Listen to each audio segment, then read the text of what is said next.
कहानी की शुरुआत में हम एक मार्केट को देखते हैं। एक कपड़े की दुकान पर कुछ गुंडे मिलकर तोड़फोड़ मचा रहे थे और वहीं पर उनका लीडर खड़ा सिगरेट फूंक रहा था। ये एक गैंगस्टर है। उनके लीडर ने उन्हें कमांड दी, इस आदमी को तब तक मारो जब तक कि ये हमारे नुकसान की भरपाई ना कर दे। आसपास लोगों की भीड़ थी, लेकिन किसी ने कुछ करने की कोशिश तक नहीं की। ये सब मेन रोड पर ही हो रहा था, इसलिए उस रास्ते से किसी आने जाने भी नहीं दिया जा रहा था। उसी भीड़ में एक लड़की बड़बड़ाती हुई निकली।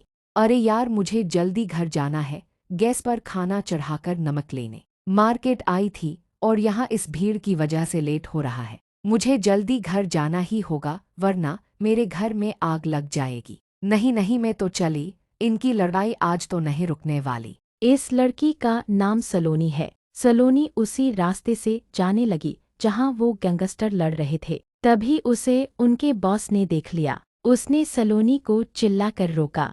सलोनी तो डर से कांप उठी। वो बॉस लड़की के पास आया। उसने सिगरेट नीचे फेंकी और अपनी डार्क वॉइस में कहा, तेरी हिम्मत कैसे हुई यहाँ से जाने की? मना किया था ना। लगता है तुझे समझ नहीं आया। तुझे समझाना पड़ेगा। ये सुनकर सलोनी को गुस्सा आ रहा था। उसका खाना घर में जल रहा होगा और ये आदमी उसे भाषण दे रहा है। सलोनी ने गुस्से में उस बॉस की तरफ अपनी उंगली दिखाते हुए बोली, देखो, मुझे अभी जाना है, मैं बहुत जल्दी में हूँ। इस लड़की की इतनी हिम्मत, ये मुझे उंगली दिखाकर गुस्से में बात कर रही है। इसकी तो बॉस ने लड़की का हाथ ही पकड़कर उसे अपनी तरफ खींचा। उसने सलोनी की कलाई पकड़ी थी। पकड़ मजबूत थी, जिस वजह से सलोनी को दर्द हुआ। गुस्सा तो उसे पहले से आ रहा था। तमतमाता चाटा उसने बॉस के गाल पर दे मारा। वो गैंगस्टर पूरी तरह हैरान। चाटा पड़ते ही मानो उसके कान के पर्दे ही खुल गए। सलोनी गुस्से से बोली, हिम्मत कैसे हुई मेरा हाथ पकड़ने की? आइंदा से ये बेहुदा हरकत किसी और के साथ मत करना, समझे? वो गैंगस्टर बहुत गुस्से में आ गया। इससे पहले वो कुछ करता, पुलिस के सायरन की आवाज आ गई और उन सब गुंडों को वहां से भागना पड़ा। लेकिन गैंगस्टर्स का बॉस, जिसे थप्पड़ पड़ा था, उसने एक नज़र गुस्से से सलोनी पर डाली, मानो अपनी आंखों से ही सलोनी का मर्डर कर देगा। सलोनी जल्दी जल्दी घर आई और किचन में गैस पर चढ़ा खाना चेक करी। सलोनी ने एक गहरी सांस छोड़कर सोचा, थैंक गॉड खाना जला नहीं और बच गया, वरना तो आग लगना पक्का था। सलोनी का फोन रिंग हुआ। उसने पॉकेट से फोन निकालकर देखा। उसकी मोम का कॉल था। यस मोम, किया हुआ। अरे मेंटल लड़की कहाँ गई थी? तेरे अंकल तेरे अपार्टमेंट गए थे, कोई नहीं मिला उन्हें वहाँ। ओह मोम सॉरी, मैं मार्केट गई थी नमक लाने। एक तो यहाँ लंदन में नमक लाने के लिए भी कई किलोमीटर दूर जाना पड़ता है। हमारे इंडिया जैसा नहीं है जो कुछ ही दूर दुकान से ले आए। और मैं अंकल के लिए ही खाना पका रही थी। ओ अच्छा, तो ये बात है। वैसे तुमने अपना सामान पैक कर लिया है ना? तुम्हें याद तो है ना, आज तुम्हें अंकल के पुराने घर में शिफ्ट होना है। हाँ मोम, मैंने ही ये कहा था, और मुझे ही कैसे याद नहीं रहेगा, मुझे याद है अच्छे से। वैसे बेटा, तुम वहाँ अकेले रह तो लोगी ना, क्योंकि तुम्हारे अंकल दूसरे शहर में रहते हैं, अपने न्यू होम में। अरे मोम डोंट वरी, मैं रह लूंगी। वैसे भी इस शहर में बहुत दंगे फसाद होते हैं और अपार्टमेंट का रेंट भी ज्यादा है, और पीजी या हॉस्टल में मूड से नहीं रहा जाएगा। और वैसे भी हमारा कॉलेज उसी शहर में ही है, वहाँ से पास पढ़ेगा। यहाँ से मुझे 3 घंटे जाने और 3 घंटे वापस आने में लगते हैं। ओके बेटा, जैसा तुम्हें ठीक लगे वैसे करो, बस अपना ध्यान रखना। तभी डोर बेल बजी। सलोनी ने दरवाजे की तरफ देखते हुए कहा, मैं आपको बाद में कॉल करती हूँ मोम, लगता है अंकल आ गए। सलोनी ने जल्दी से दरवाज़ा खोला। सामने उसके अंकल थे, जिन्हें देख सलोनी खुशी से चिल्लाई, अंकल आप आ गए। ये बोलते हुए सलोनी ने अपने अंकल को हक किया। मिस्टर विजय, सलोनी ने अंकल ने कहा। अरे बेटी, सांस तो लेने दो मुझे। अंकल अंकल अंकल, आज मैं बहुत खुश हूँ। बचपन में आपसे मिली थी और अब मुलाकात हो रही है, खुशी तो होगी ही मुझे। विजय हंसे और बोले, हाँ, तब तो तुम मुझसे डरती थी और भाग जाती थी। सलोनी हंस कर बोली, तब मैं बच्ची थी अंकल। अच्छा ये बताओ बाकी सब कैसे है? आंटी, रिशु और हिमांशु ये सब कैसे है? अरे बेटा, सब यहाँ मुझसे ही पूछ लोगी। चलो घर खुद सबसे मिल लेना और उनसे ही उनका हाल पूछ लेना। ठीक है अंकल, लेकिन आपको माँ ने बता तो दिया है ना, मुझे अपना ओल्ड होम चाहिए रहने के लिए। विजय अंकल हंसते हुए बोले। अरे पागल लड़की, ऐसे डर कर बोल रही हो जैसे चोरी का पूछ रही हो। पता है मुझे, लेकिन तुम पहले मेरे घर चलोगी, सबसे मिलकर फिर तुम्हें वहां छोड़ आऊंगा। ओके? सलोनी ने विजय से ये बात कन्फर्म करवाकर अपने दिल को सुकून पहुंचाया।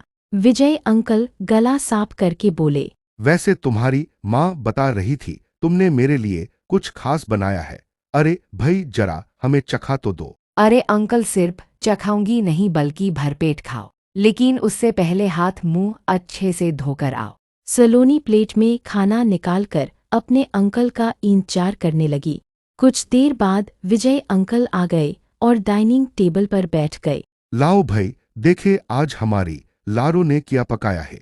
सलोनी खुशी खुशी अपने अंकल की प्लेट में इटालियन पास्ता डालने लगी और गार्लिक ब्रेड। विजय अंकल का चेहरा ये खाना देखकर ऐसा लग रहा था, इनके इरादों पर मानो किसी ने पानी फेर दिया हो। बेटा एक बात बताओ, ये क्यों बनाया तुमने? कुछ इंडियन खाना ही बना लेती। सलोनी तो एक्साइटेड थी जल्दी से विजय अंकल उसका बनाया खाना खाए और भर भर कर उसकी तारीफ करे। अरे अंकल, आपको लग रहा होगा मैं अभी इंडिया से आई हूँ तो मुझे यहाँ का खाना पकाना नहीं आता। ऐसा बिल्कुल नहीं है, मैंने हर जगह का खाना पकाना सीख लिया है। मुझे पता है आप लोग ये सब खाते हो, इसलिए मैंने आपके लिए ये पकाया, खाकर बताओ कैसा है। विजय अंकल थोड़ा उदास होकर बोले।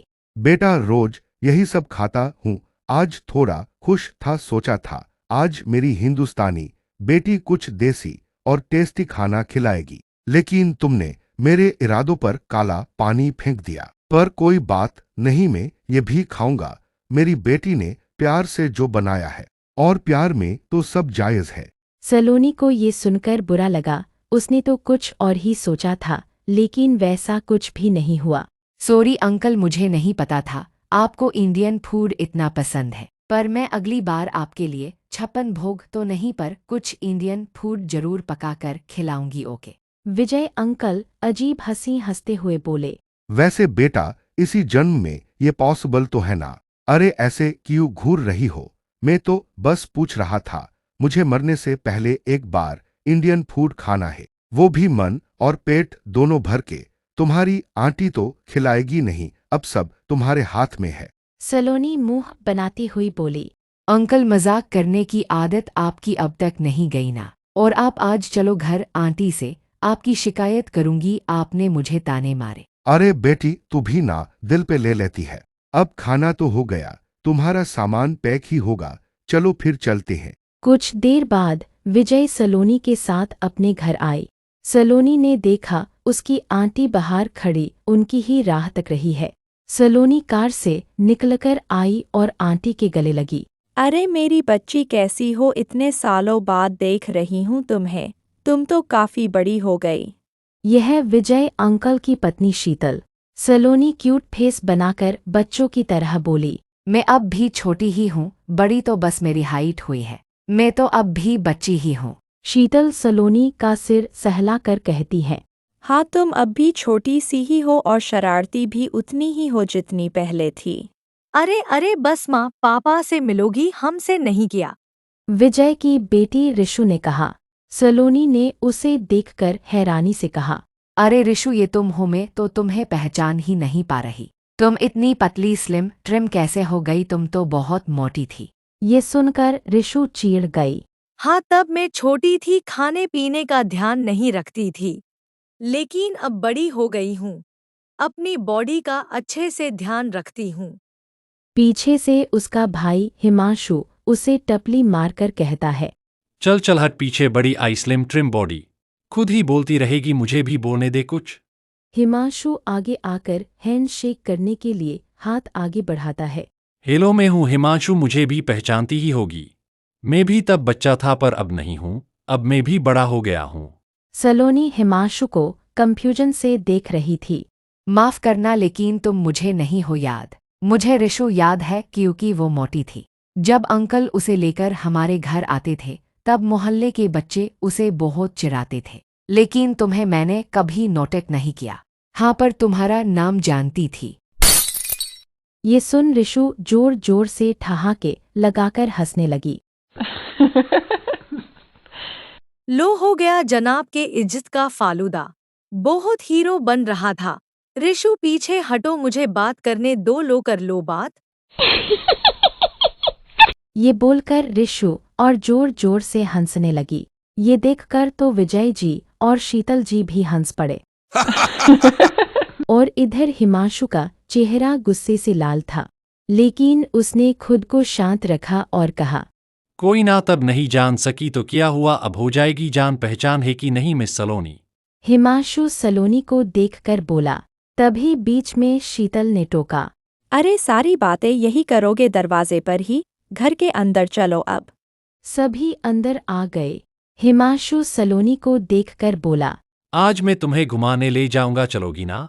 सलोनी हिचकिचाई। अरे नहीं नहीं, मैं किसी और दिन रिशु के साथ चले जाऊंगी। अरे अरे, रिशु के साथ जा सकती हो, पर मैं इतने प्यार से पूछ रहा हूं, मेरे साथ नहीं? अरे भाई, क्यों अपनी बेइज्जती करवाने में लगे हो? हिमांशु गुस्से में सोचता है।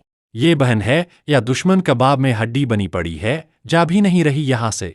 शीतल जी चाय देते हुए बोली। घर में सब ठीक ठाक तो है ना बेटी? हाँ आंटी, सब एकदम बढ़िया है। हिमांशु चाय पीते हुए बोला।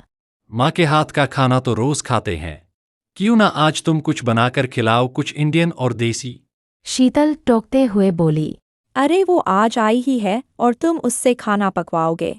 माँ, लगता है भैया आज सलोनी के पीछे हाथ धोकर पड़ गए हैं। सलोनी ने मुस्कुराते हुए कहा। कोई बात नहीं, आज खाना में बनाऊंगी। वैसे भी अंकल को भी इंडियन खाना चाहिए था, पर मैं उनके लिए भी नहीं बना पाई थी, इसलिए आज ही सबको बनाकर खिलाती हूँ। वैसे भी 2 दिन बाद चली ही जाऊंगी। अरे वाह, ये हुई ना बात। हिमांशु तो रिशु को चिढ़ाते हुए बोला। रिशु ने मुंह बनाकर कहा। खुश तो ऐसे हो रहे हो जैसे उसने जिंदगी तुम्हारे नाम कर दी। ये बात हिमांशु के दिल पर लगी। वो मुस्कुराया। उसकी जिंदगी मेरे नाम, वैसे इसमें कोई बुराई नहीं है। दोपहर को सलोनी ने सबके लिए स्वादिष्ट इंडियन खाना पकाया, जिसकी खुशबू पूरे घर को महका रही थी। हिमांशु और विजय जी ये दोनों बेसब्री से डाइनिंग टेबल पर बैठे खाने का इंतजार कर रहे थे। शीतल और सलोनी तीनों को खाना परोसती है। हिमांशु सलोनी की तरफ सॉफ्टली देखते हुए बोला। अरे सलोनी, तुम भी बैठो और खाना खाओ। तुम हमारे घर पर आई हो, हमें तुम्हारी सेवा करनी चाहिए, लेकिन तुम हमारी कर रही हो। रिशु हिमांशु को गुस्से में घूर घूर कर देख रही थी। और उस बेचारी से सेवा करवा कौन रहा है? हिमांशु ने ऑकवर्ड स्माइल के साथ गुस्से में रिशु को देखा। अरे मैंने तो बस खाना पकाने को कहा था। अरे अरे सलोनी बेटा, छोड़ो, तुम मैं कर लूंगी। अब तो बैठो तुम और खाना खाओ। ये दोनों तो इसे ही लड़ते रहेंगे, वैसे भी इन्हें काम ही किया है। सलोनी मुस्कुराते हुए बोली। जी आंटी, और आप भी बैठिए ना। हिमांशु प्यार भरी निगाहों से सलोनी को देख रहा था। कितनी प्यारी है, कितने अच्छे से मेरी माँ का ख्याल रख रही है। मेरी खुद की बहन ने माँ से खाने के लिए नहीं पूछा, लेकिन सलोनी हाथ पकड़कर उन्हें खाने को कह रही है। विजय हिमांशु को नोटिस कर रहे थे, गला साफ करते हुए बोले। हिमांशु, ध्यान खाने पर रखो, पकाने वाले पर नहीं। ये सुनकर सब हिमांशु को घूरने लगे। हिमांशु को बहुत एम्बेरेसिंग फील हुआ। अरे डेढ़ में तो ये सोच रहा था शाम को सलोनी को घुमाने ले जाऊं, उसने हमें इतना अच्छा खाना खिलाया, उसे भी अच्छी ट्रीट मिलनी चाहिए ना। शीतल ने मुस्कुराते हुए कहा। हाँ बेटा, तुम ले जाना सलोनी को, वैसे भी इतने सालों बाद आई है। ये सुनकर हिमांशु के चेहरे पर अलग ही खुशी थी, और रिशु मन में गुस्सा करते हुए सोचती है। मैं पिछले 8 दिनों से भैया को कह रही हूँ, मुझे शॉपिंग करवाने ले चलो, पैसे मैं खुद दूंगी। लेकिन भैया कल जाऊंगा बोल बोल के 8 दिन ने निकाला दिए, और इस आज की आई लड़की को घुमाने ले जा रहे हैं। मेरा सवाल ये है, अब इनके पास टाइम आया कैसे? पर मैं भी कम नहीं हूँ, अब देखो मैं क्या करती हूँ। शाम होते ही हिमांशु अच्छे से रेडी होकर नीचे आया। सलोनी, किया तुम तैयार हो? चलो चलते हैं। हिमांशु अपनी शर्ट के बाजू को ऊपर करते हुए सलोनी का इंतजार कर रहा था। सलोनी अपने कमरे से निकली अपने साड़ी को संभालते हुए। हिमांशु की नज़र जैसे ही सलोनी पर गई, उसे लगा जैसे उसकी दुनिया कुछ देर के लिए थम गई। सलोनी ने साड़ी, चूड़ी और बिंदी लगाई थी जिसमें वो कयामत लग रही थी। सलोनी हिमांशु के पास आकर बोली, चलो मैं रेडी हूँ। ठीक है, चलो। वैसे तुम इन कपड़ों में बहुत खूबसूरत लग रही हो। तभी वहाँ रिशु आई। भैया मैं भी तैयार हो गई, चलिए। हिमांशु ये देख हैरान हुआ। लेकिन तुम क्यों तैयार होकर यहाँ आई हो? तुम्हें कौन ले जा रहा है? ये सुनकर रिशु चीड़ कर बोली, आप ले जाओगे और कौन ले जाएगा? सलोनी जा रही है, मैं भी जाऊंगी। हिमांशु हंसते हुए बोला। सच में रिशु, अब भी तुम्हारा बचपना गया नहीं है। कोई बात नहीं, अभी नहीं, तुम्हें किसी और दिन ले जाऊंगा। रिशु का गुस्सा सातवें आसमान पर था। शीतल भी आकर पूछती है क्या हुआ। समझाइए ना मोम, रिशु को जिद कर रही हैं साथ जाने की। आपको तो पता ही है, यहाँ के रूल स्ट्रिक्ट है। एक बाइक पर सिर्फ 2 लोग ही अलाउड है। अगर ये गई तो भारी चालान कटेगा। शीतल भी रिशु को ही समझाते हुए बोली। अरे बेटा, तुम किसी और दिन जाना, अभी इन्हें जाने दो। सलोनी ने टोकते हुए कहा। अरे कोई बात नहीं रिशु, चले जाएगी। वैसे भी मैं थकी हुई हूँ, कहीं जाने का मन भी नहीं है। ये सुनकर हिमांशु को लगा जैसे उसकी मेहनत पर किसी ने पानी फेर दिया। उसने बड़ी मुश्किल से रिशु को मनाया था अपने साथ चलने को। रिशु ने उदास मन से कहा, कोई बात नहीं सलोनी, तुम चली जाओ, मैं किसी और दिन चले जाऊंगी। रिशु वापस अपने कमरे की तरफ जाने लगी। एक लंबी सांस भरकर हिमांशु बोला, अब चलो रिशु, हम बाइक से नहीं बल्कि कार से चलते हैं। ये सुनकर रिशु के चेहरे पर बड़ी वाली मुस्कान थी। सलोनी भी खुश हो गई। उसके नज़रों में हिमांशु की इज्जत बढ़ गई। हिमांशु सलोनी और रिशु को लेकर चला गया। 2 दिन कैसे बीते किसी को पता ही नहीं चला। सलोनी अपना सामान विजय अंकल की गाड़ी में रख चुकी थी और सभी घरवालों को बाय बोलकर विजय अंकल के साथ उनके पुराने घर के लिए निकल गई। सलोनी चली गई, ये देख सबके चेहरे लटक गए, सबसे ज्यादा हिमांशु का। दूसरी तरफ हम एक जख्मी आदमी को देखते हैं जो अपनी मरहम पट्टी करवा रहा था। डॉक्टर उस आदमी को कहती है, सुनो, अब मैं तुम्हारे कर पर टाके लगाने वाली हूँ, अगर दर्द हो तो बताना। वो आदमी घूरकर डॉक्टर को देखता है। डॉक्टर ने उसके इतने बड़े जख्म को सिला, लेकिन उस आदमी के मुंह से एक आवाज तक नहीं निकली। वो तो आराम से सिगरेट फूंक रहा था। डॉक्टर हैरानी से पूछती है, क्या तुम्हें बिल्कुल दर्द नहीं हुआ? नहीं। तभी फोन रिंग हुआ। Hello boss. एलेक्स, तुम कहाँ हो? जल्दी वापस आओ। इस डील की खबर पुलिस को चल गई है। जितना जल्दी हो सके वापस आओ। और मैंने सुना तुम्हें चोट लगी है। एलेक्स ने बेफिक्री से एविल स्माइल के साथ जवाब दिया। बॉस रिलैक्स, ये चोट तो छोटी सी है, और रही बात वापस आने की तो मैं जल्दी ही आऊंगा। सामने खड़ी डॉक्टर सोचती है, इतना बड़ा कट लगा है इसकी बॉडी में और ये बोल रहा है इतनी सी चोट है। एलेक्स फोन कट करके वहां से निकल गया। इधर विजय अंकल ने भी सलोनी को उनका पुराना घर पे छोड़ दिया था। सलोनी को घर बहुत पसंद आया। ये एक विला था। उसने डिसाइड किया जब तक उसकी स्टडी कंप्लीट नहीं हो जाती वो यहीं रहेगी। शाम के 6 बज चुके थे। सलोनी सारा काम खत्म करके मूवी देख रही थी। घर में अकेले बोर होने से अच्छा है मूवी देख लिया जाए। सलोनी डरते हुए मूवी देख रही थी। मूवी में एक साइको लड़का एक लड़की के घर में घुस गया था। लड़की उससे बचकर इधर से उधर भाग रही थी। वो साइको और एविल स्माइल के साथ हाथों में कुल्हाड़ी लिए उसे ढूंढ रहा था। अचानक सलोनी को डोरबेल बजने की आवाज आई। वो डर ही गई। उसका दिल डर के मारे धड़क रहा था। इतनी रात को कौन आ गया? कहीं कोई साइको तो नहीं? सलोनी अपने माथे पर थप्पड़ मारते हुए कहती है, ये मूवी देखकर ना मेरा दिमाग खराब हो गया है। देखती हूँ कौन है, शायद कोई पड़ोसी हो। लेकिन वो ये भूल गई थी उसके आसपास तो कोई घर ही नहीं, सारे घर दूर दूर है।